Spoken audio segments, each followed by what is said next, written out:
to our guests. Mr. Samuel.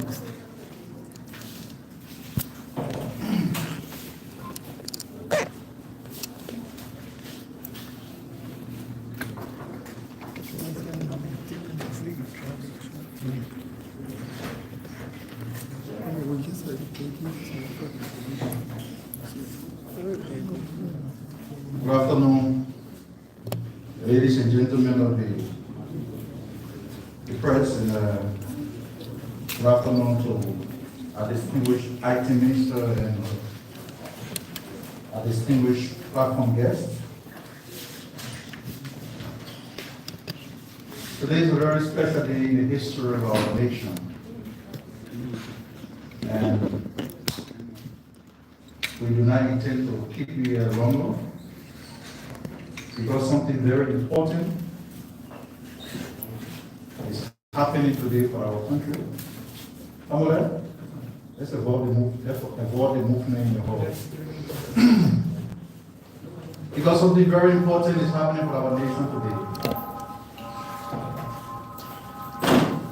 We had to do this press conference because it is mandatory as part of our duty to the country and as an entity that manages the communication of the government of Liberia.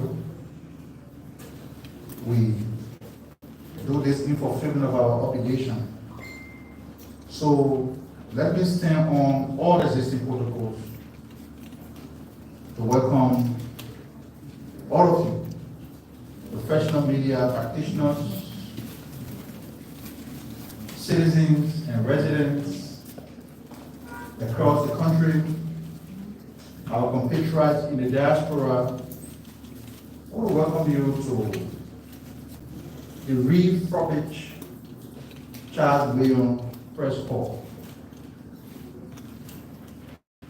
The last 2 weeks, we held a press conference on the stairs of the ministry to give way to this renovation exercise.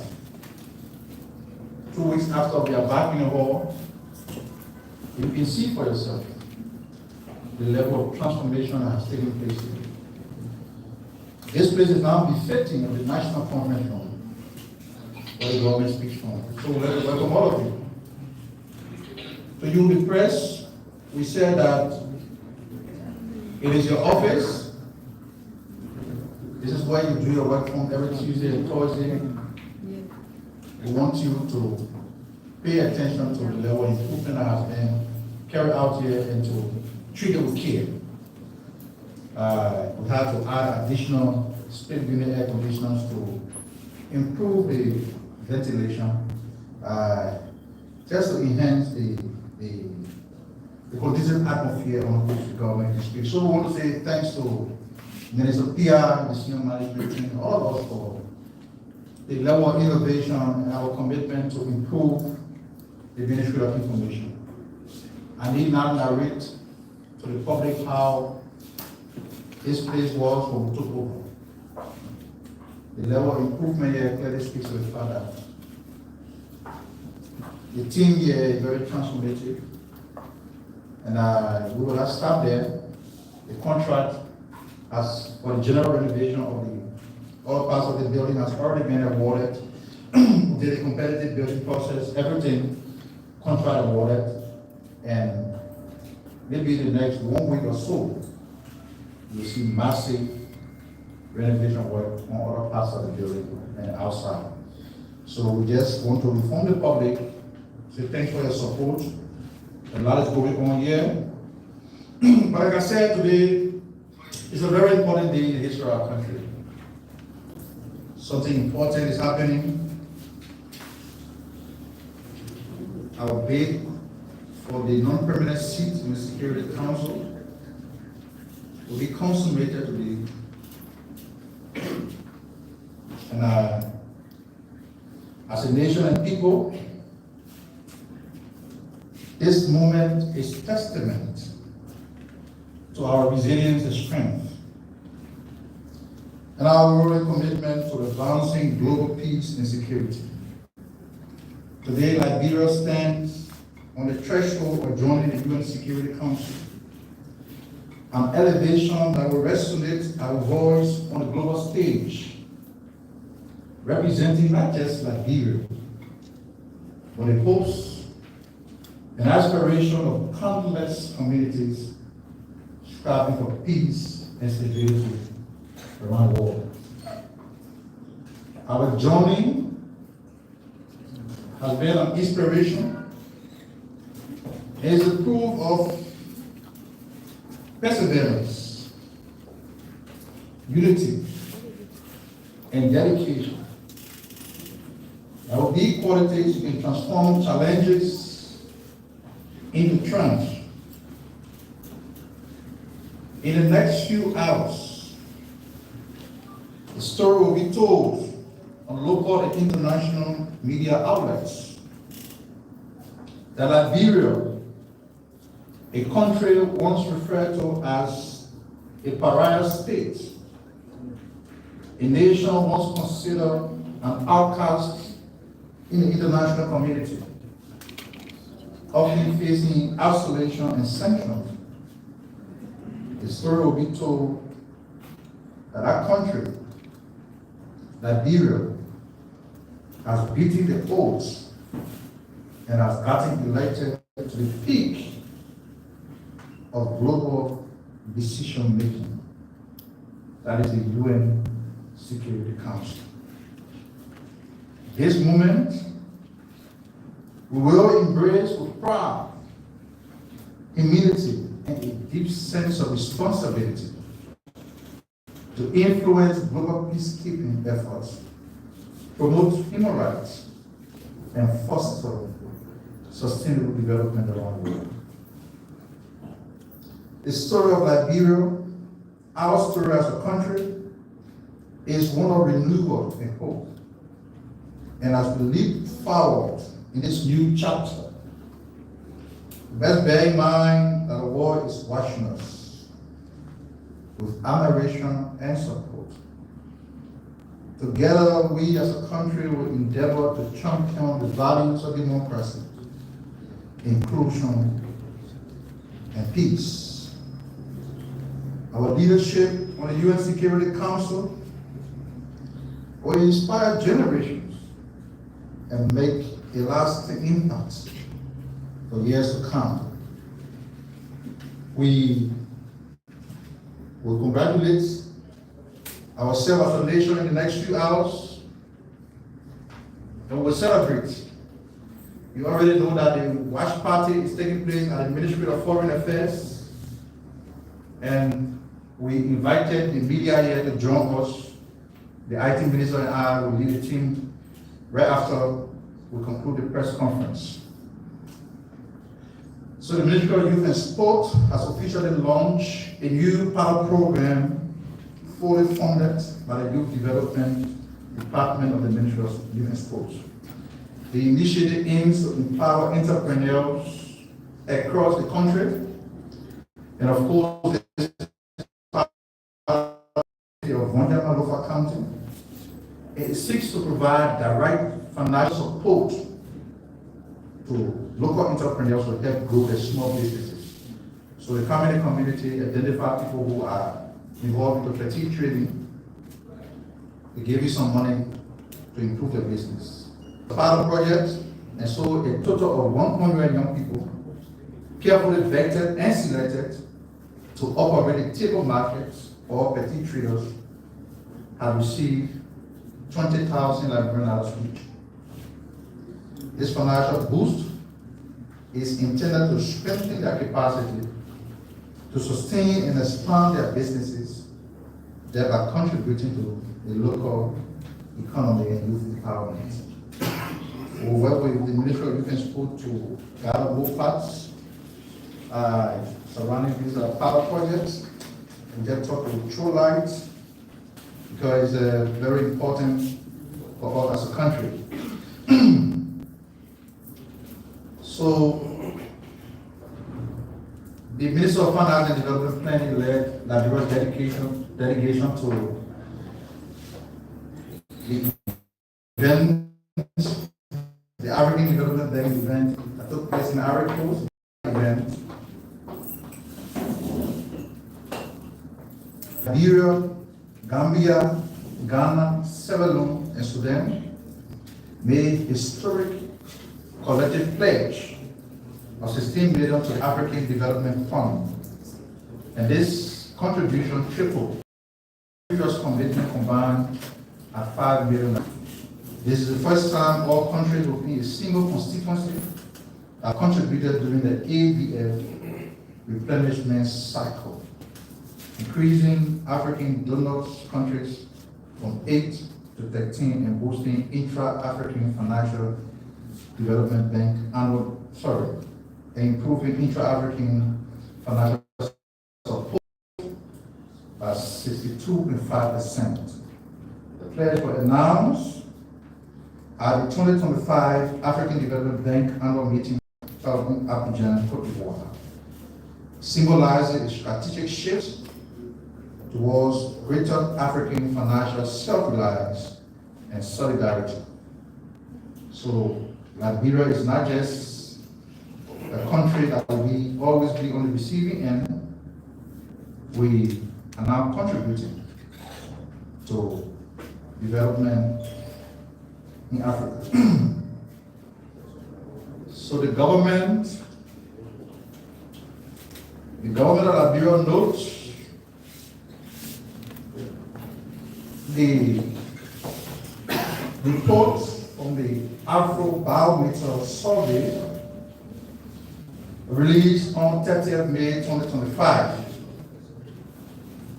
Now, I will not go into the specific of the report, but as a government, we take note of the fact that these independent surveys continue to show improvement in the governance strength of the country, continue to show improvement in the economy, evident by the perception of our citizens expressed to these organizations that conducted these surveys. So we take note of it as a government, and it will also help to inform the decision of government moving forward. And I have to state that under the current administration, a significant portion of the population believe that the country is headed in the right direction. This marks a significant improvement from the 2022 survey, which then stated that only 25% throughout the country thought that the country was on the right trajectory, and 74% in 2022 saw that the country was headed in the wrong direction. This 2025 report revealed a stark increase in the positive perception of people who believe that the country is headed in the right direction. So from 22% in 2022, it has improved to 50%. 50% of the respondents who participated in this survey believe that the country is on the right trajectory, as opposed to previous figures that were very troubling. Like in 2022, 74% of the participants believe that the country was headed in the wrong direction. On the economy, 48% of Liberians describe the current economic conditions as bad, while 45% view the economy as good. Despite concerns about the economy, 61% of respondents, we are told by this survey, are optimistic that things are improving this year. Personal living conditions are viewed equally on both ends, with 46% rating theirs as bad and 46% rating their living condition as positive. The survey was conducted, I have to state, among 1,200 adults across Liberia between July 30th and August 21st, 2024. Of course, it was conducted by the Center for Democratic Governance, CDG, as reported by the Afro-Barometer organization. we continue to, as a government, we continue to derive new ways through which we can mitigate fire disaster. It's not just about the fire service, but some of the fire outbreak result from electrical short circuit. So the Liberia Energy Regulatory Commission, the LERC, is leading a process in partnership with the Ministry of Mines and Energy, Ministry of Public Works, Ministry of Youth and Sports, through its TVET division, and vocational institutions across the country to begin lessening all electrical practitioners in the country. So those who you get in your house, those who will come to say, oh, I graduated from TVET school, I'm an electrical practitioner, you have to give lessons by the LERC for you to operate that field. Because some of them can do bar wiring, and cause fire in the house. So the government now say, okay, part of the way we want to mitigate fire disaster is not just by giving the support to fire service, which is more like reactionary, but this step is proactive. That those who go to put a wire in the house, do all the electrical work, they will be properly vetted and lessened by the government through the LERC. So a committee to vet and interview applicants has been set up and is chaired by the Deputy Minister of Energy. The process will be digitized to ensure its seamlessness. On that note, we stop there because I do not want to take away much from today's event. It's already newsworthy. The country is on edge. We can't wait to celebrate this much anticipated election to the UN Security Council. But we have two distinguished gentlemen here: the mayor of the city of Monrovia, John Charles Shepard, and of course we have the ever potent Chairman Ansu Dolly. So I've already told you that the protocol for today will be very brief, short, like the tenure of Moses Black. We're not going to stay long. So let me now invite the mayor to speak. Now, Chairman Dolly will speak with a few questions. Everybody can ask questions to the governor, go to the Minister of Foreign Affairs. Don't forget, this event is scheduled to take place at 2 o'clock. We'll have to be there to inform the public as to how the vote is going. So let me now invite the mayor of Monrovia to the stage.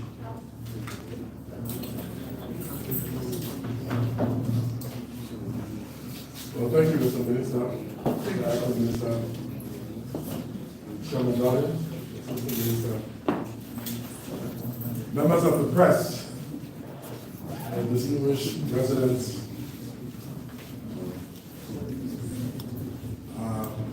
here present and online.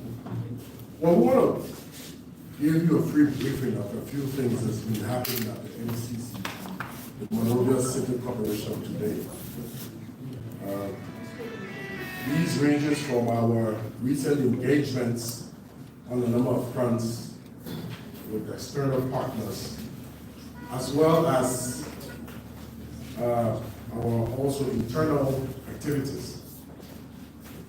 To speak briefly, recently there's been a number of bilateral engagements visits with the MCC. Sometimes we may want to know some of the things that has come out of it. The last one was with the delegation from the province of Guizhou in China.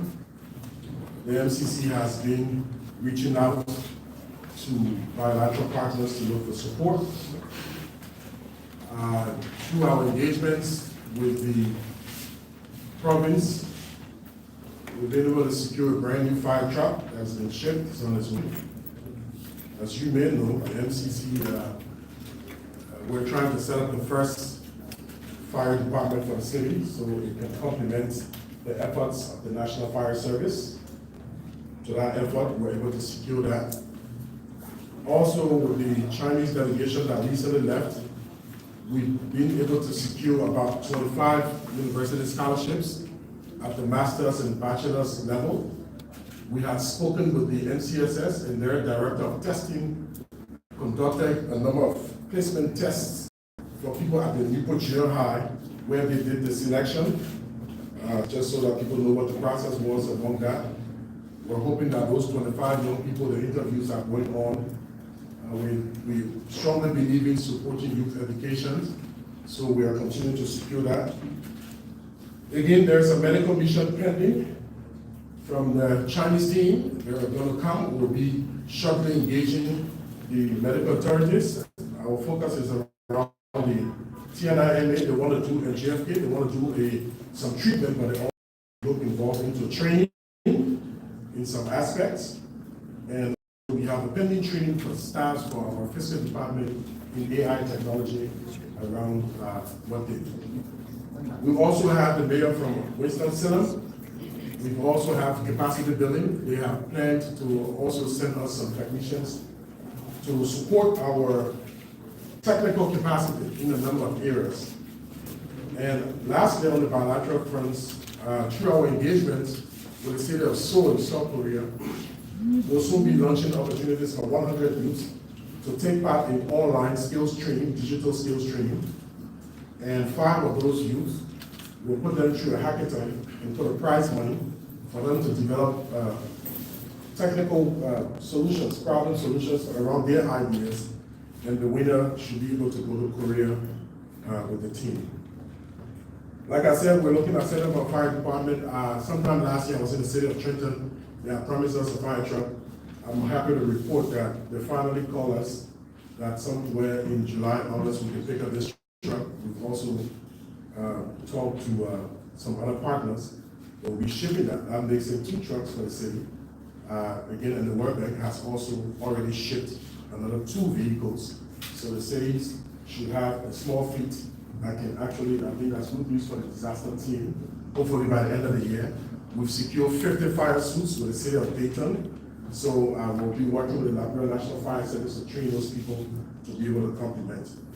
On the front of the waste management, there's recently been some bids in the newspaper. We've received a number of proposals from companies interested in investing in waste management. What we did, we put up some tenders so that they can send us proposals. The expression of interest phase has passed. They're now in that phase of sending us proposals. But it's important to note that we're looking for partners to invest in the sector. Waste management, there's one thing that is clear.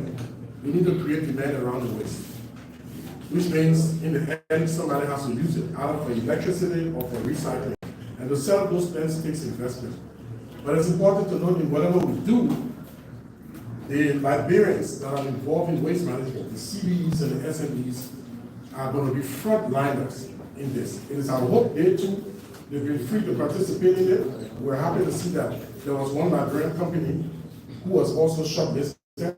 And then we are working strong on that front to see if we can be able to have a sustainable waste management solution. It's taking some time, but we're getting there. On the local front, the MCC has within its budget with the national government $1 million as support to cleaning up the city. What we've done recently, we've engaged the Ministry of Finance, and we've designed for the first time, we've designed a strategy wherein the townships that are adjacent to us, the township of Congatown, the township of Gowland, the township of Gardnersville, Newtown Borough, and so on. We've structured the proposal in a way that we'll be using that money to secure equipment, gears, and whatever it is, to supply to those townships so we all can work together directly. A lot of times, people see waste into one.